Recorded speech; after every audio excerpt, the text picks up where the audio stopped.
بسم اللہ الرحمن الرحیم۔ السلام علیکم معزز طلباء کرام، آپ سب کیسے ہیں؟ آج ہم نور الانوار کے سبق نمبر 20 کو پڑھیں گے، اور آج کے سبق کا عنوان ہے قرآن کی صفت ثالثہ کا بیان۔ آج کے ہمارے سبق کی عبارت المنقول عنہ نقلا متواترا سے شروع ہوتی ہے۔ آئیے سب سے پہلے عبارت پڑھ کے اس کا ترجمہ کرتے ہیں، اس کے بعد باقاعدہ سبق کی وضاحت کی طرف بڑھتے ہیں۔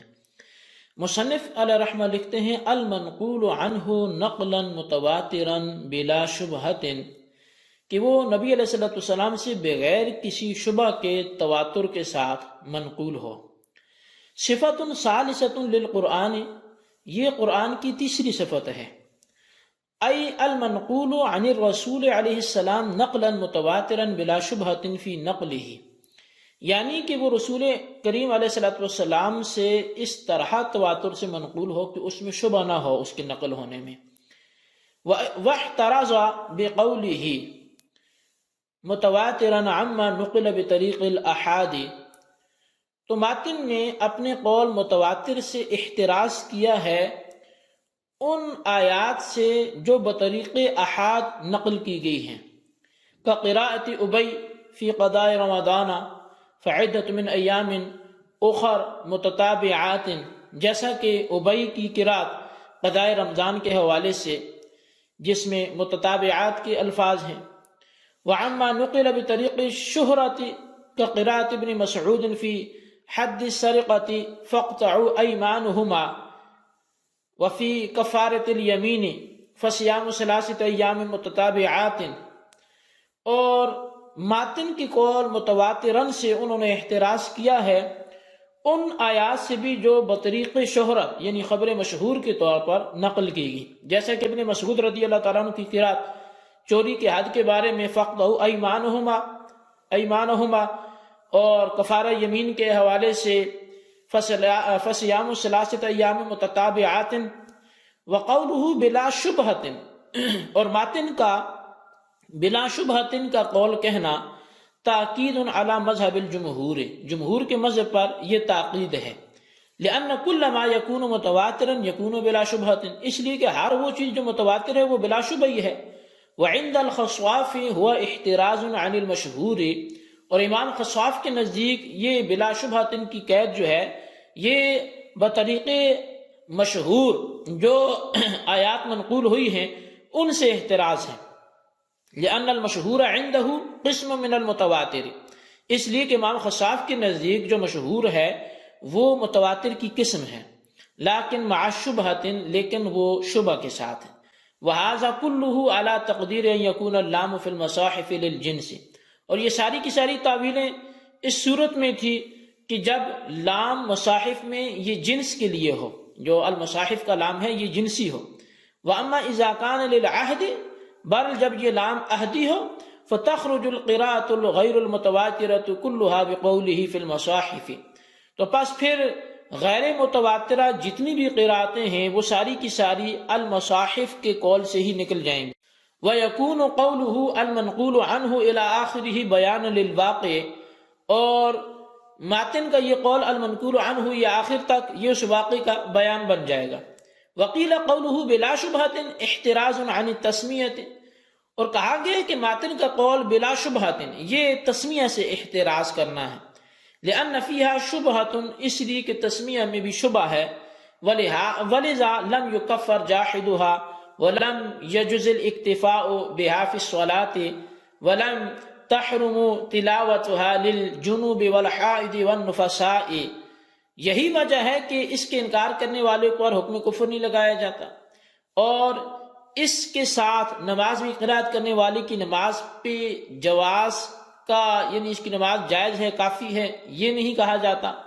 اور اس کی تلاوت جنوبی حائضہ اور نفاس والی عورت کے لیے حرام نہیں ہے۔ والاصح انها من القرآن، جبکہ صحیح قول یہ ہے کہ یہ قرآن سے ہے۔ وانما لم یکفر جاحدها لوجود الشبہۃ، بہرحال اس کے قائل کو، اس کے انکار کرنے والے کو کافر نہیں کہا جائے گا شبہ کے پائے جانے کی وجہ سے۔ وَإِنَّمَا لَمْ يَجُزِ الْاِكْتِفَاءُ بِهَا فِي الصَّلَاةِ، البتہ نماز میں جو اس کی قرات کی اکتفا یہ جائز نہیں ہے، لِعَدَمِ كَوْنِهَا آیَةً تَامَّةً عِنْدَ الْبَعْضِ، وہ اس وجہ سے کہ بعض کے ہاں یہ مکمل آیت ہی نہیں ہے۔ وَإِنَّمَا يَجُوزُ التِّلَاوَةُ لِلْجُنُوبِ، بر جو جنبی کے لیے اس کی تلاوت جائز ہے، وَأُخْتَيْهِ یا حائضہ نفاس والی کے لیے جو تلاوت جائز ہے، بقصد التبرک لا بقصد تلاوتی، وہ تبرک کے طور پہ جائز ہے، وہ تلاوت کے طور پہ جائز نہیں ہے۔ تو جی طلبہ کرام، یہ ہمارے آج کے سبق کی عبارت اور اس کا ترجمہ تھا۔ آج کے سبق میں مصنف علیہ رحمہ جو بیان کر رہے ہیں تو وہ قرآن کی تیسری صفت ہے، یعنی قرآن ایسا کلام ہے جو رسول اللہ صلی اللہ علیہ وسلم سے تواتر کے ساتھ نقل کیا گیا ہو اور اس کو نقل کرنے میں کوئی شبہ نہ ہو۔ یہ خیال ہے کہ یہ تعریف ہمارے اعتبار سے، ورنہ بعض وہ صحابہ جنہوں نے اللہ کے نبی صلی اللہ علیہ وسلم سے سنا ہے ان کے حق میں تواتر موجود ہی نہیں ہے۔ اور متواتر وہ ہے کہ جس کے روات ہر زمانہ میں، جس کے راوی ہر زمانے میں اتنے زیادہ ہوں کہ عادتاً ان کا جھوٹ پر اتفاق کرنا وہ محال ہو۔ اور خبر واحد وہ ہوتی ہے کہ جس میں تواتر کی شرائط جمع نہ ہو، اور خبر مشہور وہ ہوتی ہے کہ جس کے لیے پہلے دور کے بعد تواتر حاصل ہو جائے۔ خبر مشہور کے ساتھ کتاب اللہ پر زیادتی کرنا یہ جائز ہے، لیکن خبر واحد سے زیادتی کرنا یہ جائز نہیں ہے۔ بہرحال صاحب منار نے تعریف میں متواترن کی قید لگا کر ان آیات کو قرآن ہونے سے خارج کر دیا ہے جو بطریق احاد منقول ہیں، جیسے قضائے رمضان میں حضرت ابی رضی اللہ تعالیٰ عنہ کی قرات فعدۃ من ایام اخر متتابعات میں لفظ متتابعات بطریق احاد منقول ہونے کی وجہ سے قرآن ہونے سے خارج ہے، اور اس قید کے ذریعے ان آیات کو نکال دیا جو بطریق شہرت منقول ہیں، جیسے حدیث سرکہ کے سلسلے میں حضرت ابن مسعود رضی اللہ تعالیٰ عنہ کی قرات فَقْطَعُوا أَيْمَانَهُمَا میں لفظ ایمانہما جو ہے یہ کفارہ یمین میں جو ہے، جو حدیث سرکہ میں جو ہے